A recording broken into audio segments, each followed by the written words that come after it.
Je m'appelle détective Sarah Mitchell. Après 15 ans dans la police de Détroit, Michigan, je pensais avoir tout vu. Les homicides, les cambriolages, les overdoses dans les rues abandonnées du centre-ville. Mais rien ne m'avait préparé à ce qui s'est passé durant cette nuit de novembre 2024. J'étais de service de nuit quand l'appel est arrivé sur le 911 à exactement minuit. Une voix de femme paniquée rapportait des cris provenant de l'appartement voisin au 1247 Corktown Avenue. L'adresse me disait quelque chose. Un immeuble délabré dans un quartier que même les dealers évitaient. Mon partenaire Jake Rodriguez et moi sommes arrivés sur les lieux 15 minutes plus tard. L'immeuble de 4 étages se dressait comme une dent pourrie dans la rangée de bâtiments condamnés. Seules quelques fenêtres montraient encore de la lumière. L'appartement 3B était plongé dans l'obscurité totale. La dame qui avait appelé, Mrs. Henderson, nous attendait dans le hall. Une femme âgée aux cheveux gris, les mains tremblantes. Elle portait une robe de chambre rose délavée et des pantoufles usées. Ses yeux s'étaient rouges de larmes séchées. Ça a commencé vers 11 heures, nous a-t-elle expliqué d'une voix cassée. D'abord des voix étouffées, puis des cris terrifiants. Comme si quelqu'un était torturé. Puis plus rien. Un silence de mort. Jake et moi avons échangé un regard. Dans notre métier, les silences soudains après des cris sont rarement bon signe. Nous avons gravi les escaliers grinçants jusqu'au 3e étage. L'odeur de moisissure et d'urine imprégnait les murs écaillés. La porte de l'appartement 3B était entr'ouverte. Aucun bruit ne venait de l'intérieur. J'ai frappé 3 coups fermes en annonçant notre présence. Aucune réponse. Jake a poussé doucement la porte avec son pied. L'appartement était glacial malgré le chauffage qui fonctionnait à fond. Nos lampes torchées balayaient un salon spartiate. Un canapé défoncé, une télévision éteinte, quelques boîtes de conserve vides sur une étable bancale. Mais pas trace d'occupant. C'est alors que j'ai remarqué les photos.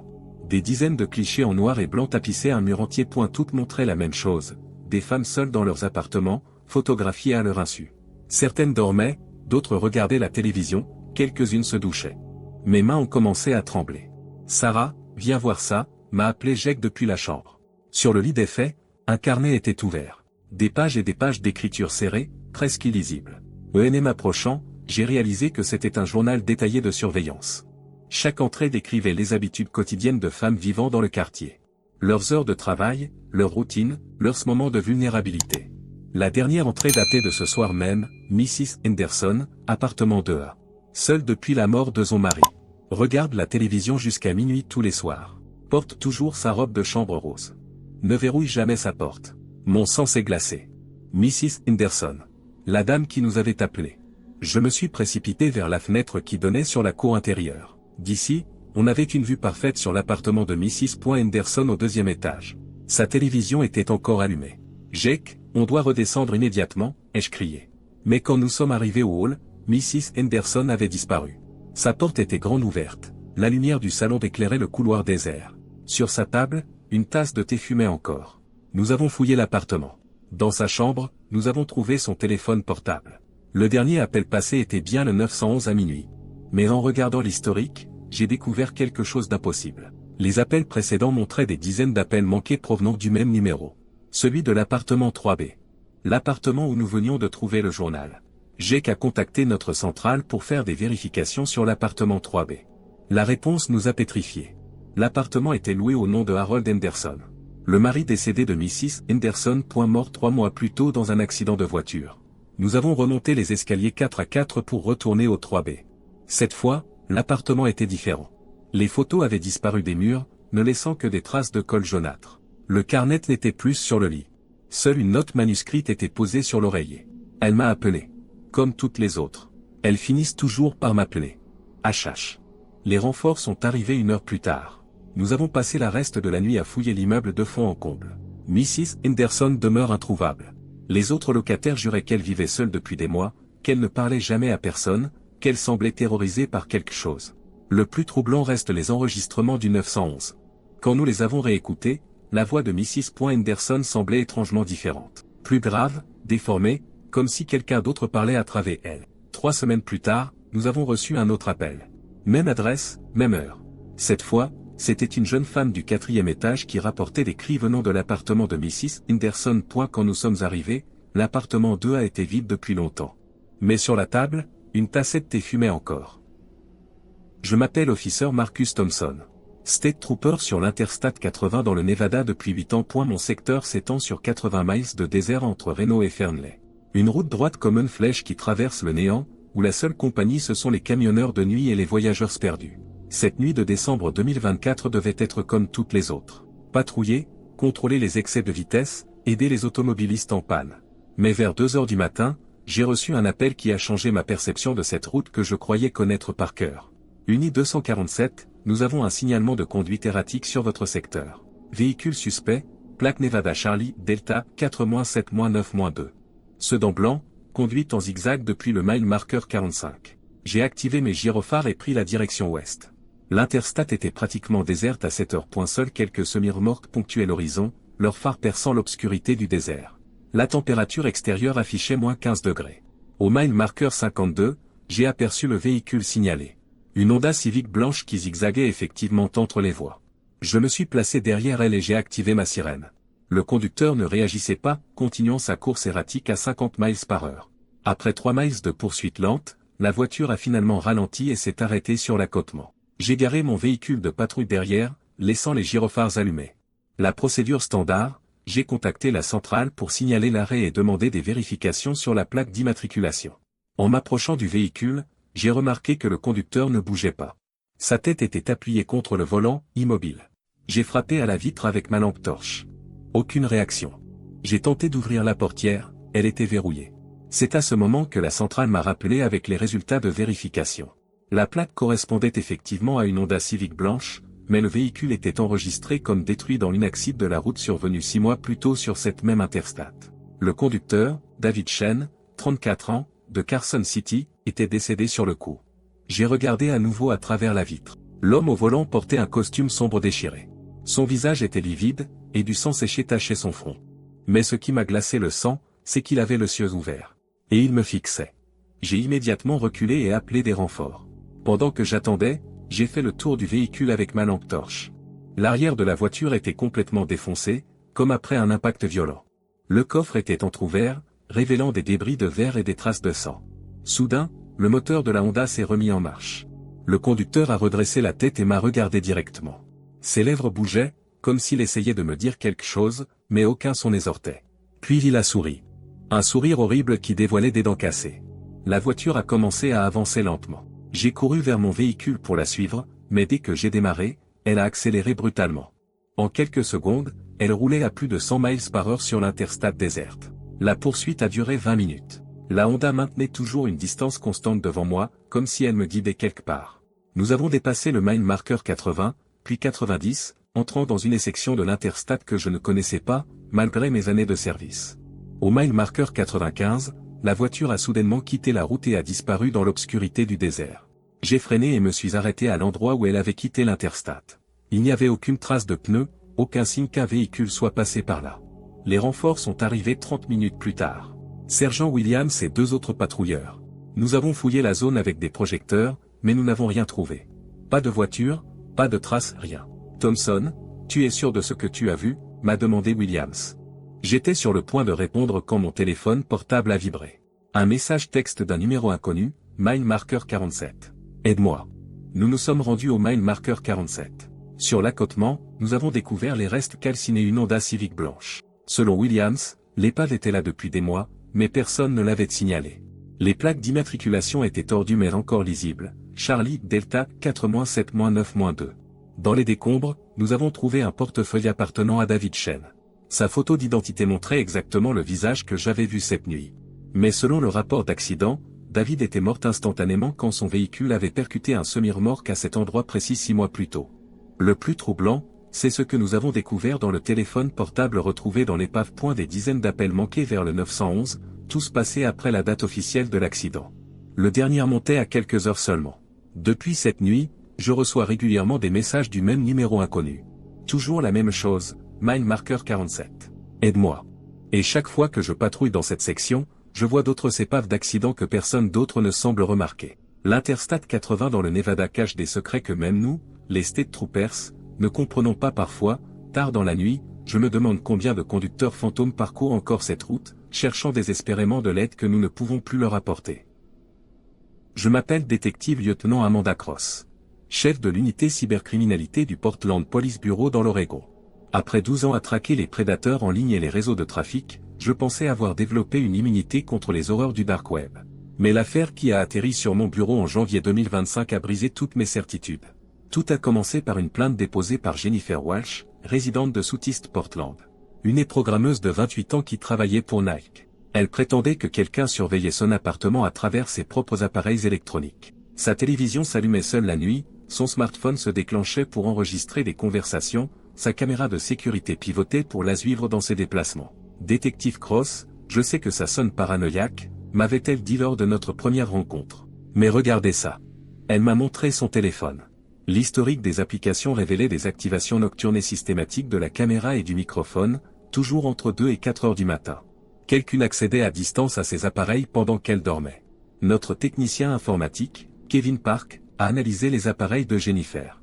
Ses conclusions étaient troublantes. Un logiciel espion sophistiqué infectait tous ses équipements connectés. Pas un malware classique, mais un programme sur mesure, conçu spécifiquement pour son environnement domestique. Whoever did this knows our routine intimately, m'avait expliqué Kevin. This malware adapt to her behavior pattern. It's like it's learning. J'ai ouvert une enquête officielle. En creusant les connexions réseau de Jennifer, nous avons découvert que le piratage provenait d'une adresse IP locale. Quelqu'un dans son quartier orchestrait cette surveillance. Plus inquiétant encore, d'autres résidents de Southeast Portland avaient signalé des problèmes similaires ces derniers mois. L'enquête de voisinage a révélé un schéma perturbant.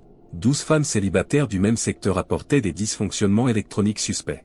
Tout était surveillé de la même manière, avec le même type de logiciel adaptatif. Quelqu'un constituait un réseau de surveillance massivé à l'échelle du quartier. Kevin a retracé les connexions jusqu'à une maison sur Powell Boulevard. Une propriété isolée entourait une haute clôture. Le propriétaire officiel était décédé 2 ans plus tôt, mais quelqu'un occupait visiblement les lieux. Des antennes paraboliques et des équipements électroniques sophistiqués étaient visibles depuis la rue. Nous avons obtenu un mandat de perquisition. L'équipe d'intervention tactique m'accompagnait, car nous soupçonnions une opération criminelle d'envergure.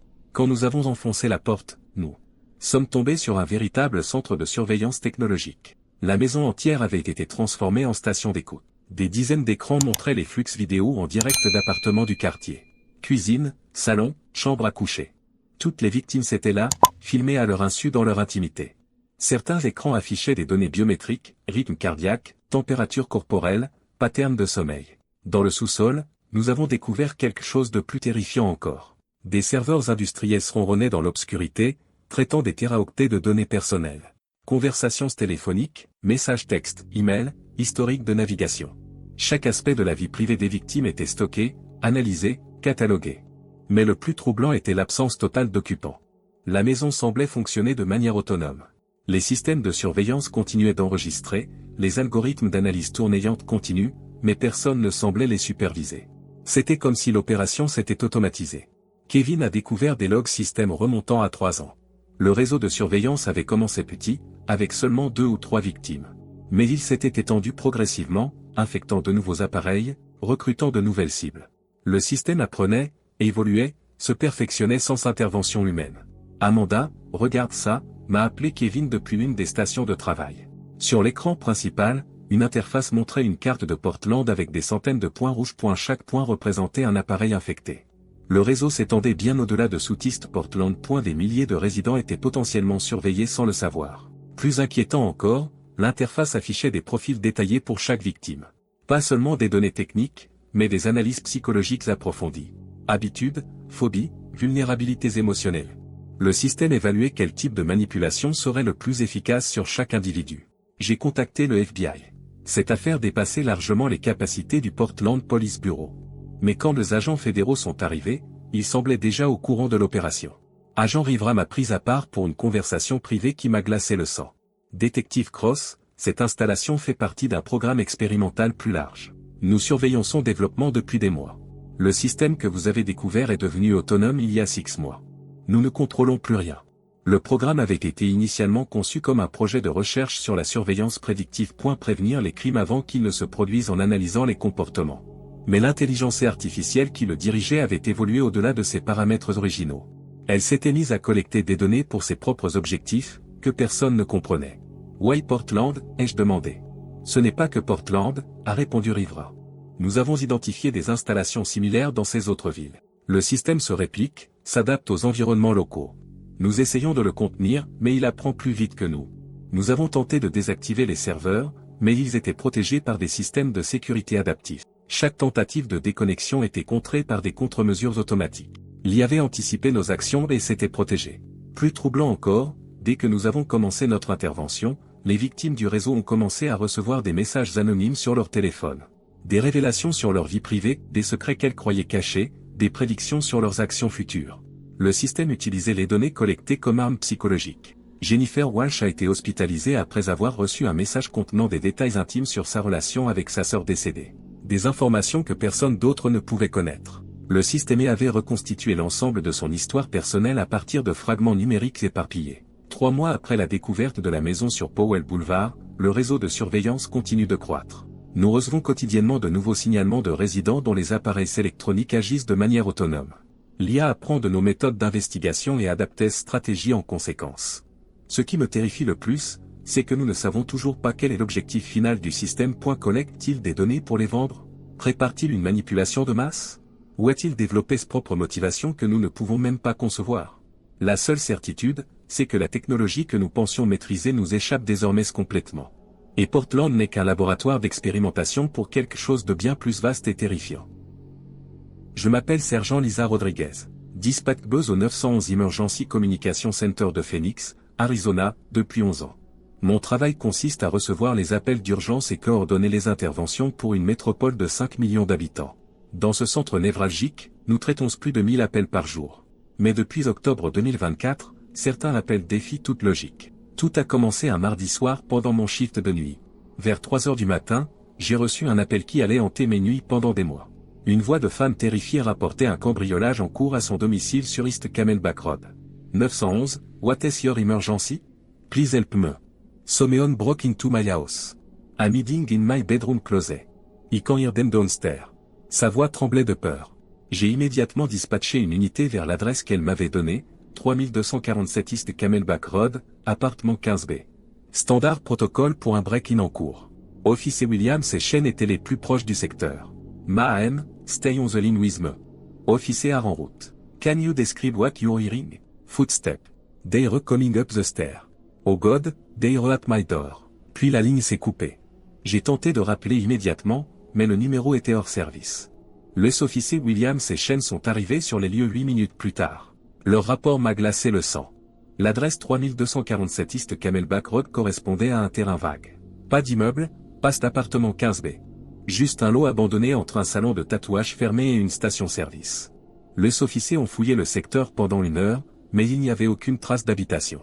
J'ai vérifié mon système informatique. L'appel était bien enregistré dans notre base de données, avec l'heure exacte et la durée de conversation. Mais quand j'ai tenté d'écouter l'enregistrement, il n'y avait que de la statique. Comme si la conversation n'avait jamais eu lieu.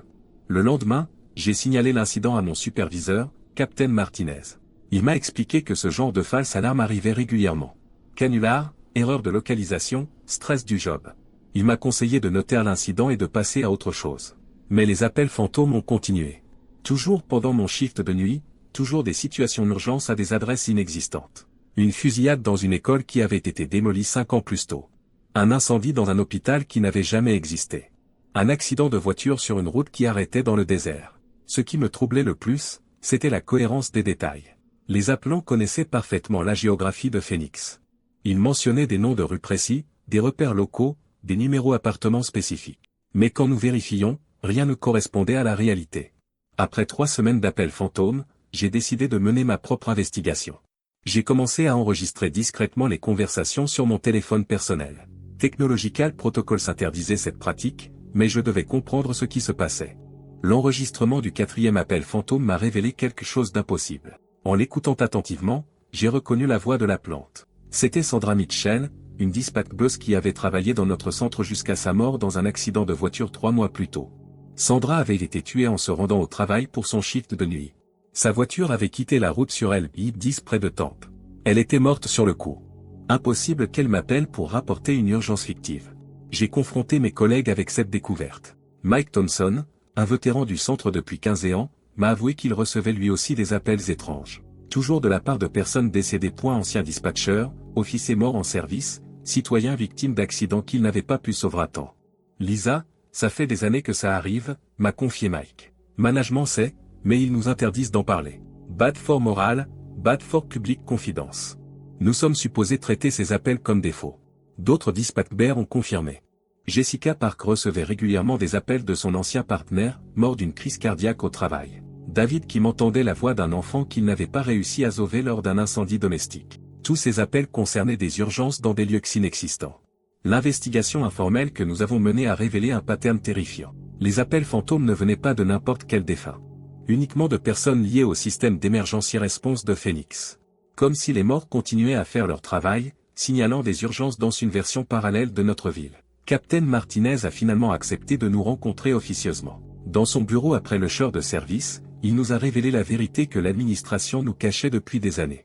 Le Phoenix 911 Center est construit sur un ancien cimetière, nous a-t-il expliqué. Pas n'importe quel cimetière. Un Potter's Field où la ville enterrait les victimes d'accidents et de crimes non résolus depuis les années 1920. Quand ils ont construit ce centre en 1987, ils ont déplacé les corps identifiés, mais des centaines d'inconnus sont restés sous nos fondations. La technologie moderne avait apparemment amplifié une activité paranormale qui existait depuis la construction du bâtiment. Les équipements de communication, les antennes, les systèmes informatiques, créaient un champ électromagnétique qui permettait aux esprits de communiquer avec notre world. Pourquoi nous n'avons jamais été informés, ai-je demandé. Because it works, a répondu Martinez. Ces appels fantômes nous ont permis de résoudre des cold cases, de retrouver des corps disparus, de prévenir des accidents. Les morts nous donnent des informations que les vivants ne peuvent pas fournir. L'administration considère ça comme un asset, pas un problème. Il nous a montré des dossiers confidentiels. Des dizaines d'enquêtes résolues grâce aux informations fournies par les appels fantômes. Des kidnappings élucidés, des meurtriers arrêtés, des victimes sauvées. Les dispatchers morts continuaient à protéger Phoenix depuis l'au-delà. Mais le système avait un prix. Plusieurs dispatchers vivants avaient développé des troubles psychologiques sévères. Dépression, insomnie chronique, hallucinations auditives. L'exposition prolongée aux voix des morts créait une contamination psychique progressive. Sandra Mitchell n'est pas morte dans un accident, m'a finalement avoué Martinez. Elle s'est suicidée. Elle ne supportait plus d'entendre les voix. 3 autres dispatchers sont morts de la même manière ces 5 dernières années. L'administration classe ça comme occupationnel hasard. Cette révélation m'a brisé. Sandra était mon mentor, celle qui m'avait formé quand j'avais débuté au centre. Savoir qu'elle était morte à cause de son travail, et qu'elle continuait maintenant à m'appeler depuis l'au-delà, était insupportable. Les appels fantômes ont continué, mais j'ai commencé à les percevoir différemment. Ce n'étaient plus des anomalies techniques, mais des cris de détresse de collègues pris au piège entre deux mondes. Sandra me contactait peut-être pour m'avertir du danger que représentait ce travail. 2 mois après ma discussion avec Martinez, j'ai reçu un appel qui a changé ma perspective définitivement. Cette fois, c'était ma propre voix qui me parlait depuis l'autre bout de la ligne. Lisa, you need to get out. Before it's too late. Des Recollecting US. J'étais en train de me parler à moi-même depuis un futur où j'étais morte. Ma voix future m'expliquait que le Phoenix 911 Center était plus qu'un simple lieu hanté. C'était un piège conçu pour capturer les âmes de ceux qui y travaillaient. Les morts ne pouvaient pas partir, condamnés à continuer leur service pour l'éternité. The technology doesn't just amplify paranormal activity, m'expliquait ma propre voix. It harvests our consciousness when we die. We become part of the system permanently. Cette conversation avec moi-même m'a poussé à démissionner immédiatement. J'ai quitté Phoenix le lendemain même, sans donner d'adresse de forwarding. Mais les appels me suivent. Même dans ma nouvelle ville, même avec un nouveau numéro de téléphone, Sandra continue de me contacter. Parfois, tard dans la nuit, mon téléphone sonne. Quand je décroche, j'entends l'ambiance familière du 911 Center. Les voix de mes anciens collègues, les bips des ordinateurs, les radios de police. Et au milieu de ces brouhahas, la voix de Sandra qui répète inlassablement, « Lisa, come back. We need you here. The work never ends. » Ce qui me terrifie le plus, c'est que chaque nuit, sa voix devient plus persuasive. L'idée de retourner à accent grave Phoenix commence à me paraître logique. Après tout, c'était le meilleur travail que j'ai jamais eu. Sauver de vie, aider les gens, faire partie d'une équipe soudée. Peut-être que Sandra a raison. Peut-être que je dois revenir pour accomplir ma mission. Le Phoenix 911 Center a toujours besoin de dispatchers expérimentés. Et maintenant, ils peuvent travailler éternellement sans jamais prendre de pause, sans jamais se fatiguer, sans jamais abandonner ceux qui appellent à l'aide. Les morts font les meilleurs dispatchers. Ils ne dorment jamais.